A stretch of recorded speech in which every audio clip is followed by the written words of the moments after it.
Hi friends, அஸ்ஸலாமு அலைக்கும். இன்றைக்கி வீடியோவில் குவைத்தில் புதுசாக ஒரு பயண விதி வந்திருக்கு. அது என்ன அப்படின்ட்டு பார்க்கலாம். முக்கியமான விஷயம். ஸோ வீடியோ ஃபுல்லாக பார்த்து உங்கள் ஃப்ரெண்ட்ஸ் எல்லாருக்குமே ஷேர் பண்ணிவிடுங்க. குவைத்தில் போலியான வர்த்தக முத்திரைகளை புகார் அளிக்கிறதுக்காக புதிய மின்னணு சேவையை வர்த்தக மற்றும் தொழில் அமைச்சகம் அறிமுகப்படுத்தியிருக்கிறாங்க. அமைச்சகத்துடைய மின்னணு வர்த்தக முத்திரை மூலமாக இந்த மாதிரியான போலியான பிராண்டுகளை கண்டறிய முடியும் அப்படின்னு சொல்லியிருக்காங்க. இதனால் இதை புகார் அளிக்கிறதுக்காக இந்த சேவை பயனர்களுக்கு ரொம்பவே உதவியாக இருக்குது அப்படின்னு தெரிவிச்சிருக்காங்க.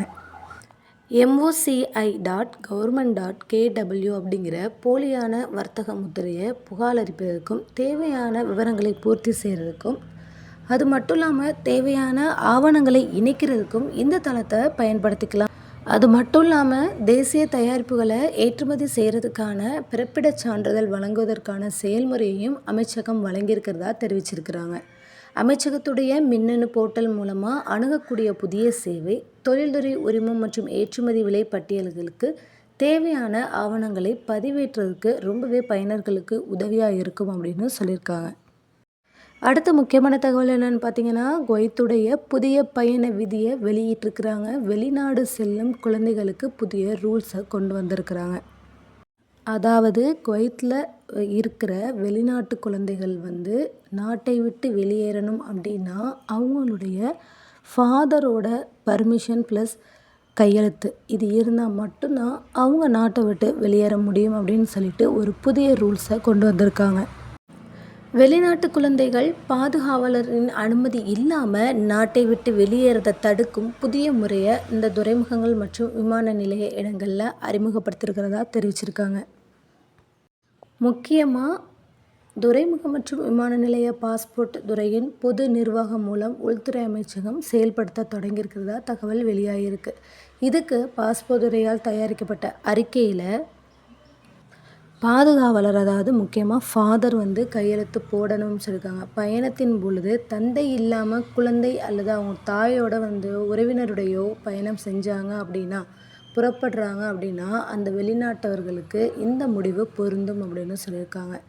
இப்போ பார்த்திங்கன்னா இது அனைத்து துறைமுகங்களையுமே நடைமுறையில் இருக்கிறதாகவும் குவைத்தில் தங்கியிருக்கிற வெளிநாட்டு குழந்தைகள் நாட்டை விட்டு வெளியேறணும் அப்படின்னா அவங்களுக்கு தந்தையிடமிருந்து வெளிப்படையான ஒப்புதலையும் கையொப்பத்தையும் பெற வேண்டும் அப்படின்னு சொல்லியிருக்கிறாங்க. நாட்டை விட்டு வெளியேற அனுமதிக்கப்படுறாங்க அப்படின்னு தெளிவாக தெரியணும் அப்படின்னு சொல்லியிருக்காங்க. இந்த முன்னெச்சரிக்கைக்கான நடவடிக்கை திருமண தகராறு பிரச்சனைகளை தடுக்கிறத நோக்கமாக கொண்டிருக்கு அப்படின்னு தெரிவிச்சிருக்காங்க. இந்த முறையின்படி, அதாவது இந்த புதிய விதியின்படி ஒரு தந்தை தன்னுடைய குழந்தைக்கு நாட்டில் சட்டப்பூர்வமாக நிதியுதவி செஞ்சாங்க அப்படின்னா குழந்தை தாயுடன் பயணம் செய்ய அவருடைய ஒப்புதல் தேவை அப்படிங்கிறது கட்டாயமாகும் அப்படின்னு தகவலில் வெளியாகிருக்கு. தனிப்பட்ட தகராறுகள் இல்லை அப்படின்னா பிற சிக்கல்கள் இது எல்லாத்தையுமே தெரிய இதை தீர்க்கக்கூடுறதுக்கு ஒரு வாய்ப்பாக இருக்கும் அப்படின்னும் தகவலில் வெளியாகிருக்கு. அதே மாதிரி தந்தை பாதுகாப்பில் இருக்கிற குழந்தைகளை அவருடைய அனுமதியின்றி தாய் வெளிநாடு அழைத்து செல்லும் நிகழ்வுகள் பற்றிய கவலை நிறைய எழும்பியிருக்கு. பல இடங்களில் இந்த மாதிரி நடந்திருக்கு. இது எல்லாத்தையுமே தடுக்கிறதுக்கு தான் இந்த புதிய விதிமுறைகளின் கீழ் சட்ட மீறலாக இந்த மாதிரி செயல்கள் கருதப்படும். அதனால் இதை கரெக்டாக ஃபாலோ பண்ணிக்கோங்க அப்படின்னு சொல்லியிருக்காங்க. ஓகே ஃப்ரெண்ட்ஸ், இது போல் பல முக்கியமான தகவலை உடனுக்குடன் தெரிஞ்சுக்கணும் அப்படின்னா நம்ம சேனலை பார்த்து மறக்காமல் ஷேர் பண்ணி சப்ஸ்கிரைப் பண்ணிவிடுங்க. தேங்க்ஸ் ஃபார் வாட்சிங். பை.